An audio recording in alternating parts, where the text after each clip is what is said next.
শয়তান তোমাদের দারিদ্র্যের ভয় দেখায় এবং অশ্লীলতার নির্দেশ দেয়, আর আল্লাহ তোমাদেরকে তাহার ক্ষমা ও অনুগ্রহের প্রতিশ্রুতি প্রদান করেন। আল্লাহ প্রাচুর্যময়, সর্বজ্ঞ। তিনি যাহাকে ইচ্ছা হিকমত প্রদান করেন এবং যাহাকে হিকমত প্রদান করা হয় তাহাকে প্রভূত কল্যাণ দান করা হয়, এবং বোধ শক্তি সম্পন্ন লোকেরাই শুধু শিক্ষা গ্রহণ করে। যাহা কিছু তোমরা ব্যয় করো অথবা যাহা কিছু তোমরা মানত করো, নিশ্চয়ই আল্লাহ তাহা জানেন, আর জালিমদের জন্য কোনো সাহায্যকারী নাই।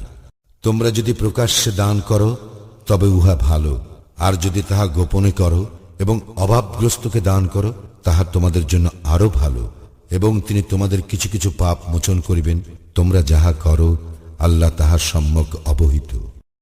তাহাদের সৎপথ গ্রহণের দায়িত্ব তোমার নয়, বরং আল্লাহ যাহাকে ইচ্ছা সৎপথে পরিচালিত করেন।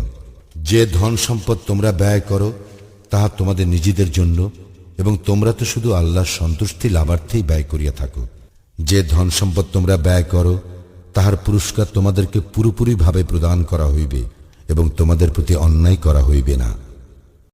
ইহা প্রাপ্য অভাবগ্রস্ত লোকদের, যারা আল্লাহর পথে এমনভাবে ব্যাপৃত যে দেশময় ঘোরাফেরা করিতে পারে না। যাচনা না করার কারণে অজ্ঞ লোকেরা তাহাদেরকে অভাবমুক্ত বলিয়া মনে করে। তুমি তাহাদের লক্ষণ দেখিয়া চিনিতে পারিবে, তাহারা মানুষের নিকট নাছড় হইয়া যাচনা করে না। যে ধন সম্পদ তোমরা ব্যয় করো আল্লাহ তো তাহা সবিশেষ অবহিত।